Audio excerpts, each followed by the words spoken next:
Hey guys, I'm Justin with Legato Financial Group. Our firm is passionate about helping educate consumers, which is why we're powering the Gaining Interest podcast. The podcast of quick conversations with industry experts on topics that you want to know about, from sports to dining to healthcare and automotive, and really everything in between. It's hosted by one of the greatest local personalities that I've met, that's John Ramsey. I'll tell you why I love this podcast, because it's all about community. We used to call it water cooler talk, and that no longer exists. But if it's interesting to you, it's interesting to us. We encourage you to tell your friends. As Justin mentioned, we're going to talk about everything under the sun. We will be gaining interest, and we appreciate you watching. Hello again, everyone, and welcome to Gaining Interest. It's all about things that are interesting. We've talked about the restaurant industry. We've talked about bourbon and how it's distilled and why Kentucky bourbon is so good. But if you're a Kentuckian, I promise you, you probably know someone, or you happen to be someone who has a passion and an affinity for horse racing and horses in general. With me now is Mr. Garth Waterfield. Garth, I'm going to establish you as an expert real quickly. So tell us a little bit about your background, if you don't mind, and welcome to the show. Yep. Well, I appreciate that. And so I was in the industry for quite a bit, 8-9 years, worked for several exclusive and very big farms in Kentucky. But I got my start at a small farm in Frankfort, Kentucky called Ram Spring Farm. It was a family friend. Really enjoyed it. Didn't really know much about horses when I started. I was just mowing the lawn and doing that stuff, but got really involved in it and really enjoyed it. And then I went to a program in Ireland called the Irish National Stud, and it is truly a way to study horses, thoroughbreds, farm management, and all that. So it was a great thing. And then from there, managed some other farms and also lived in Australia and worked on farms there. So kind of been all over the world. But also really here in Kentucky, where we do call it the horse capital of the world. Oh yeah. You're an interesting cat in that. Before we continue on this horse story, I want to talk a little bit about what you do now. By the way, we are powered by Legato Financial Group, and we thank them for sponsoring the show. But like Legato, you're in the financial world, right? Yes. Yeah, absolutely. So I work for Investors Heritage Life Insurance Company, and we give solutions to financial firms like Legato in the annuity space. So anything to help their clients in retirement. So is that through annuities or life insurance? And we provide them with great products to help their clients into retirement. You mentioned that you started at a young age working on a horse farm, but what really brought you to that? And is to me is interesting and heartwarming. Tell us a little. Yeah, so it was a bit of a tragedy. One of my best friends got in a car wreck and was paralyzed back when I was about 20 years old, and it really caused a lot of pain, suffering, and it caused my schooling to go south. So his family owned a horse farm, and in my way of kind of helping them out and helping him out, I went and worked on their farm and doing some of the tasks that he was doing, mowing the grass, helping with the fences, things like that. So that kind of got me into it, gave me the passion of understanding it. They kind of worked me into working with the horses, which again, I had no experience with horses. I won't lie, I was pretty deathly afraid of them at first, but really grew in the passion of what the thoroughbred is and what the horses are and what Kentucky brings to thoroughbred racing. And through that, got the experience of trying to go and make a career out of it. So I went to the Irish National Stud, and that's where I gained my knowledge and my passion, and kind of moved on from there. So let's talk about that a little bit, because your history and the history of horse racing in general a lot of it originates in Ireland. Absolutely. So you're an international horseman. So tell me a little bit of difference and why the philosophy is important, the difference in Ireland and Kentucky and the way they do things, and why would a guy from Kentucky say, I need to go to Ireland to learn? Yeah, so, historically there wasn't really any kind of training or, programs that really trained you on all aspects of the thoroughbred. So from when they are born up until when they get to the racetrack. Ireland, I think they started that program back in the 60s. So it's been a long line of producers and great horsemen that have come out of there. Actually, a lot of people that have studied there actually own farms now here in Kentucky. So we're like-minded a lot from how we raise horses, do racing and things like that, Ireland and Kentucky. That's why we have a lot of Irish people that come into Kentucky and set up farms and work here. So it's very closely mixed there. But the reason I wanted to go there was because it had a program. It had a long-standing program, and it had one that was world-renowned. So that's how I kind of got there. So it's my understanding, so tell me if this is a misconception. It's my understanding that the reason we have problems sometimes with younger horses here is we train them to be fast very quickly. And they take their time a little bit more in Europe and in Ireland. They bring them along slower because when you're stressing out a young colt or a young filly, it is hard on the bones and the tendons. You're shaking your head, yeah. So Garth, that's true? It is true. And, you know, our training is a little bit different than theirs too. Like you said, they kind of coax them along and take their time. We are different. We want every horse to win the Derby. So you got to start them early. You got to start them at 2. You know, the Derby is for 3-year-old horses, so you got to get them there and ready to go to the Derby. That's the goal. That's what everybody wants, is to win the Kentucky Derby. So, you know, they do take their time. That's not, you know, they do have big races around 3-year-olds, but they're not always wanting to win those. You know, their training also is done completely different. We train all of our horses on the track. So if you're racing at Churchill, you're training at Churchill. They have farms specifically built for just training. So their trainers own their own farms, and they have their own training tracks, their own stables. So it's a completely different training world there. Interesting. So we mentioned Ireland. Of course, here in Kentucky, they have fantastic programs. Absolutely. But you also have some training, some education that happened in Australia. Yep. The land down under. So I do not associate Australia with horses, but you say unbelievable. Unbelievable. Right? Unbelievable. So they're ones that want horses to go fast too. So their biggest race is a 2-year-old race called the Golden Slipper. So they want to train those horses up fast as well. But they're a little bit different. You know, they're here in Kentucky, we stable our horses. They're coming into the stalls every day, getting fed, getting checked. In Australia, they are treated as herd animals out in the field constantly. So they really, in my opinion, grow a different horse. They grow bone because of them being outside roaming and things like that. It's just a different world. Again, they do the same thing. Some trainers have farms, other trainers train on the track there. So it's kind of a mixture between European and American racing. But they also get really good stallions coming from Kentucky shipped down there. So it's a different hemisphere. So you got the southern and northern hemisphere. Our breeding season is January or February to June. Theirs is opposite. So our stallions that are here in Kentucky get shipped down south for the second part of the year to breed their mares there as well. Wow. So it's turned into a world industry in the last 10 to 15 years. Pretty obvious to me. You're a great resource. So let's talk a little bit about, you've already mentioned, like you mentioned breeding, and I can tell that you know a lot about conformation. So I think it's interesting, we go to these horse auctions.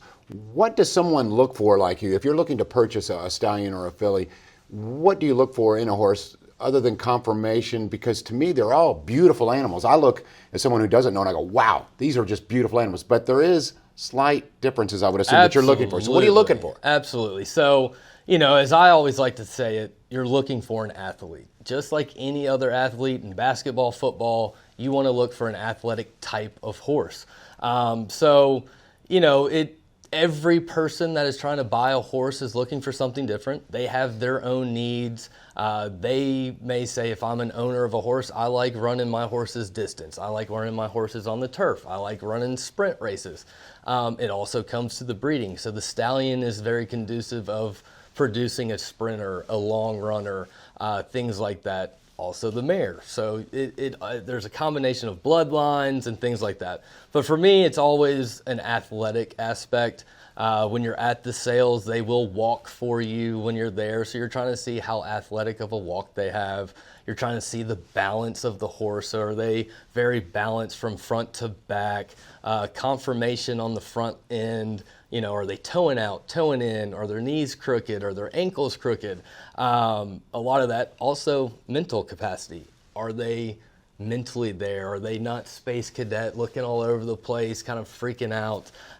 So it takes a lot. And it also, again, it comes down to what is your preference? What have you seen in the past of your history of buying horses, what has worked for you? And it's all different across the board. Okay, I'm going to seek a kind of a personal agenda here. And I think folks who are watching this, by the way, thanks again to Legato Financial. Really appreciate sponsoring Gaining Interest. But okay, if I go to the racetrack, and I know this is really simplified, but you mentioned a horse that is looking around and doesn't seem very focused. What should I look for when they're doing the parade or they're in the stall, or if I see this horse on? What should you look for prior to a race? Is that too simplified? I mean, No, absolutely. It's something that I look at all the time. Let's go to that aspect of looking around and things like that. You'll see horses that have blinkers on, so it's the mask with the little cones.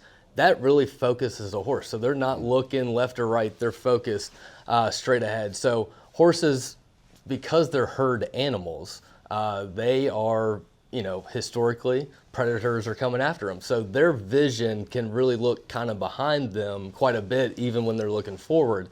So those horses that are kind of space cadets is what I like to call them. Those blinkers really kind of focus them. Other things to look about, this is kind of a thing for me, but if a horse is going to the bathroom prior to going to the gate, that's something to think about. Is that good or bad? Yeah, I think it's good. For me it is. Again, gambling and betting on horses is kind of a preference thing for every individual. You can always look at the racing and what they've done in their past and their breezes, but you're always trying to see kind of those nuances that you've historically done well with betting on. So, if they're going to the bathroom, calm horses, you see a lot of horses in between their hind legs where they're kind of washed out, what we call washed out, where they're sweat and it's very white on the inside. So they're worked up. So they may not be ready to go, or they may blow too fast, too hard.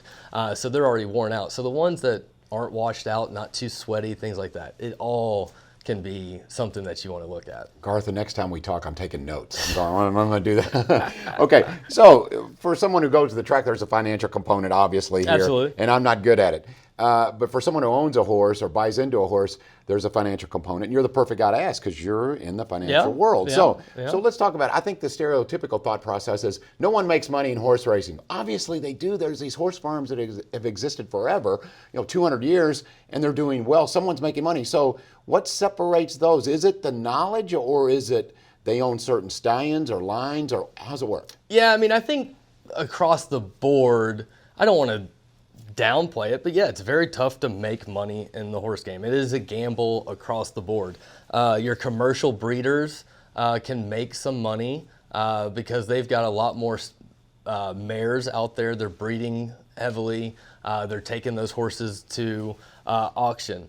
But I think the ones that are really making money are the stallion farms. They've got 10 to 12 stallions. Each stallion's covering about 100 mares a year. Those stallions roughly will range between $7,500 a stud fee to, I think the highest nowadays is about $300,000. So those stallion farms are making the money. The commercial breeders, the ones that are in for it, that really want to make money, that is their game. It is tough. It is very tough, but that's where we need to have a strong auction and the sales, which the last several years we've had strong sales in the market. So they're still making some money. It's tough to do. And I always joke, how do you make $1 million in the horse industry? You start with 2. So it's one of those things that it's a tough thing to do. It's a lot of fun, and I think that's the biggest thing. It's a interesting and fun thing for these people that are in it. So making money can be accomplished. It can be. It is tough. So there are challenges there. Absolutely. So I'd be remiss if I did not ask about some of the challenges that we hear about on the front pages of the paper. Yeah. Things that are happening to young horses, and some of them we can't describe. We don't know why. And it does hurt the future of and having people embrace and love the horse industry or thoroughbred horse racing. Okay, so what do you think? I think Churchill Downs has made significant moves. What do you think needs to be done? I think they've started to try to centralize the oversight. I don't think they've really hit the mark yet. It's a tough thing once you get federal government involved in something like this. I don't think they've hit the mark. They don't have enough horsemen involved in it, because horsemen really are the ones that, one, are affected by it, but they also know the game. They know how horses are. They don't have the right vets involved. But I do think, listen, it's a tough game. They're 1,500-pound animals running at 35 miles per hour. Something is going to happen, but I think we have progressed over the years tremendously from a vet standpoint, from a training and healthcare standpoint, from the trainers and everything else. There are some bad actors out there that do things a little bit suspect, but I think overall the care of a horse is their number one priority, and they do it exceptionally well. If you go onto some of these horse farms, you will see that they have better houses or stalls than most people in America. So they treat these people and these horses unbelievably well. And I believe that totally, but perception is reality, and there is this perception that, hey, these horses get drugged up and they're jacked up, and there's all these different kind of drugs. Not true? I don't think so. I mean, it's a small percentage. Okay. Very small. But there are some bad guys out there without pointing fingers. There's always bad actors in anything that you do. And in the NBA there were, in the NFL, and baseball. Let's think about that. There's always going to be that aspect of how do you get ahead? How do you get to beat that horse? But overall, 99.9% of the trainers are clean. They want to do it the right way. It's just a small one. And unfortunately, we've had a few of the big names have come up in that, so it does bring it to the forefront a little bit more. Yeah, something that's been not controversial is it's unquestioned. People love horse racing here in the state of Kentucky. And I'm curious, your thoughts about gambling, though, remains controversial. What is the allure? To me, it is that there is this almost human aspect of this. I've got a live man on this horse, an athlete. I've got an athlete that he's riding, and anything can possibly happen. But what do you think the allure is? Why, rather than just pulling that arm, pulling that slot machine, why do people gravitate towards horses? I think it's the thrill of it. You hear the thundering hooves coming down the racetrack. It's just the thrill of it being there, the aspect of it's a history, a long history since the 1800s of horse racing. So, for me, I like gambling here and there on a lot of things, but it's a lot more fun to be in person at the racetrack and hearing those horses come by and thinking, oh man, I just got those 4 coming across in my superfecta. That's awesome. Now, superfecta is very tough to hit, but it's one of those things. I think being there, the thrill versus just pulling a slot and seeing numbers go by. So yeah, and a lot to be said for tradition. We always think of the Kentucky Derby, but you do tend to dress up a little bit when you go to the track. It's going to be social. There's that time between races when you can talk and go over see the workouts, and it's fun. And people who don't understand it, once they experience it, I think they kind of get it. They do, and I've had the experience or the pleasure of bringing people into the horse industry from a aspect of racing. Took probably about 8 people to the Derby this year that had never once been to a race, and their first one was the Derby, and I think I got them as horse fans hooked from now on, because they were texting me for the Preakness and for the Belmont. So, it's one of those things where if you haven't experienced it, you kind of maybe bat an eye on it, but once you get there, once you see it, you're like, oh wow, now I understand why it's such a love and things like that. So, it's a lot of fun. Yeah. I always have enjoyed it. Yeah, and now we know why the Tom Brady's of the world come back every year, because you get hooked on it. Yeah. You do. Okay, so we talked a little bit about horse racing, or a lot of bit about horse racing, but there's the horse industry so much more than that. I mean, there's saddlebred horses, and of course thoroughbreds, etc. There's the veterinarian side of that. So you're probably much more in touch with the whole infrastructure that it takes to have a horse farm. Talk a little bit about careers and other things that you can do in the horse industry. Yeah, absolutely. So again, like I said, I was a farm manager for several years. So really, it starts on the horse farms. That's where thoroughbred racing starts. So there you're raising foals, you're raising babies to become that Kentucky Derby winner, hopefully one day. So really it starts there. You're caring for the mares, you're caring for the babies, you're caring for yearlings. Within that, you have grooms that really are the day-to-day, cleaning the stalls, taking care of the horses. You've got the management that oversee, make sure that the horses are properly cared for. If there are injuries, you're taking those. Then you do have the vets come in, and they're there daily working on mares and things, because to breed them, you have to give them scans and make sure that they're in foal and make sure they're in heat and things like that. So it's a big aspect. Now, when it comes to the babies, you've really got to treat them as they're trying to become that athlete. So you're giving them the right proper feed and things like that. So that's one aspect. Then you go to the sales, and that's a whole different group of people, which are called consigners, and they have people that care for the horses and show them and take them to the sales ring. And then you have the buyers that come in and the horse owners that come in and buy and purchase those yearlings. So that's one aspect. Then you get to the racetrack. And then you've got the trainers and all the people that take care of them, the hot walkers, which are the ones that are walking the horses after they train, after they run in a race, and obviously the trainers.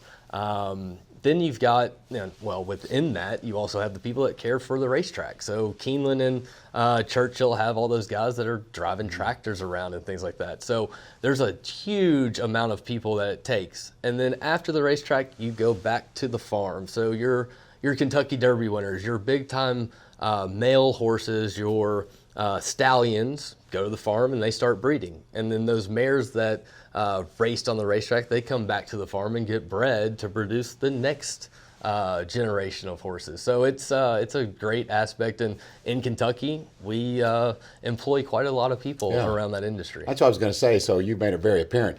Economically, horse racing is good for the state of Kentucky. That ancillary effect, the surrounding jobs that are involved with horse racing. So hopefully we keep it good and healthy here. What are your thoughts on that as far as moving forward? Are we going in a positive direction now with some of the corrections and checks that we're having with Churchill Downs and other tracks? I do. I do. I think there's always room for improvement. If you watch the Breeders' Cup this year, they had some issues with the vets scratching some horses that they believed were unsound, but they were not. They truly were not unsound. They were European horses, so they spent a lot of money to bring those horses over here. You can overcorrect, is what you can overcorrect, and you can be too overcautious because you don't want a horse to break down. Now, in Europe, they have a very strict guidelines from that. There's no doping, there's no medication whatsoever, and if you get caught over there, you're banned a very long time. So those trainers that are coming to a race over here, they're bringing a horse that's sound. They're bringing a horse that's good because they don't want to mess it up. I think we still have a ways to go. I think we're on the right track. It's just got to get refined. Just like anything that you try to bring regulations into any industry, you need to work through it and refine it. But you have to have the right people involved, and I think they'll get to that and get the right horsemen involved. Okay, so on a much lighter note, you go to the track, you're bringing someone who's not familiar with, how to bet, etc. What do you tell folks? Do you like some people to say, well, bet on the gray horse, or I like chestnuts or bays or whatever? What do you tell someone? Yeah, it's an interesting thing. It's one of those that I kind of laugh about, but it's one of the superstitions people have. You're always going to have more bays than chestnuts and grays, but I've always said bet a gray on a rainy day. So I think if you bet a gray horse on a rainy day, you'll be pretty good. Good takeaway.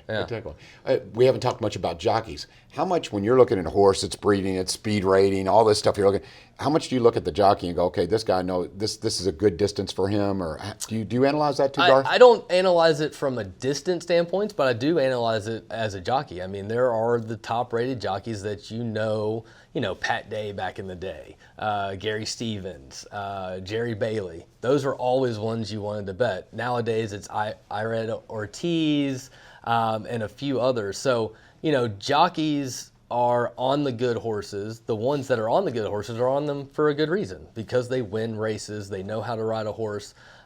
So yeah, jockeys come into play quite a bit, and trainers do too. Let's be honest. If there's a good trainer, you're gonna go bet that one probably as well. Garth, is there a horse that has a special place in your heart? Maybe you worked with them, maybe you won some money on them. I think everyone has a memory at the track. You may have more of a personal memory because your involvement with the farm, with an actual horse. Yeah, so actually the one that really comes to mind, well, there's two, but I'll go with the first one, Tonalist. So he's a stallion right now. He won the Belmont, and I can't remember the year, which I should remember the year. Actually, no, it was, well, I'll think about that, but I can't think of it right now. Tonalist won the Belmont, and he actually was on the farm that I was farm manager. I foaled him out of his mother one early morning, and he actually was very sick. So he had renal failure early on in his life. In the first year or first week of his life, we coaxed him along, saved him. You know, he was a very big horse. He was about 149 pounds when he was born, which is massive. And he is a big horse right now. He's by Tappet, which is a great stallion. So, you know, for me to have hands on a horse that won the Triple Crown race, unbelievable. Couldn't do it. And then one horse that I owned in a pinhook venture, we bought him as a as a weanling and sold her as a yearling. Lady Shamrock, she went on to win 4 grade ones. So that's one that I kind of wish we had held on to. But you know, it's one of those things that I got to own a piece of something that did go on and win. And Tonalist won it in 2014. Oh, I would say that's high level. You're talking about that. some horses who have achieved. That's really cool. I love those stories. So here we go. Okay, depending on when this airs, 150th Kentucky Derby. It's a big one. Okay, so how excited should we be about that? I mean, I think, when you look at things that we are proud of in Kentucky, when I opened, I talked about, the restaurant and, how many foodies we have in town and great restaurants, and then bourbon, of course, but Churchill Downs and the Kentucky Derby, it is something to be proud of. 150 years. It is. It's pretty crazy, to be honest, and especially to see the transformation of Churchill Downs over the years. I mean, they have really embraced the Derby. They've grown it. I think it keeps getting bigger and bigger. And, if you're not there on a Derby day, it is massive, and it doesn't look like anybody's there when it's a normal race day. But 150th is huge. I think it's going to be a great one. I hope that we have a good field of horses for it. I hope it's going to be an exciting race. I think it will be. It always is. So I'm looking forward to it, and it should be a good one. So is it too corny for me to say party on, Garth? Well, no, I like that. You knew it was coming. I like that. I usually get Garth Brooks, but I always say, no, I'm Garth Algar. So I love that. Well, I hope you enjoy every Derby, Absolutely. Especially this 150th. Thanks for all the knowledge. You don't mind if I put you on speed dial when I'm at the track? Yeah, absolutely. Hey, what do you Go think? for it. Will you help me out? Yeah, Right. no doubt. Appreciate that. Once again, Garth Waterfield. Gaining Interest is the name of the show. It is a podcast that is brought to you by, sponsored by, and powered by Legato Financial Group. We'll see you next time.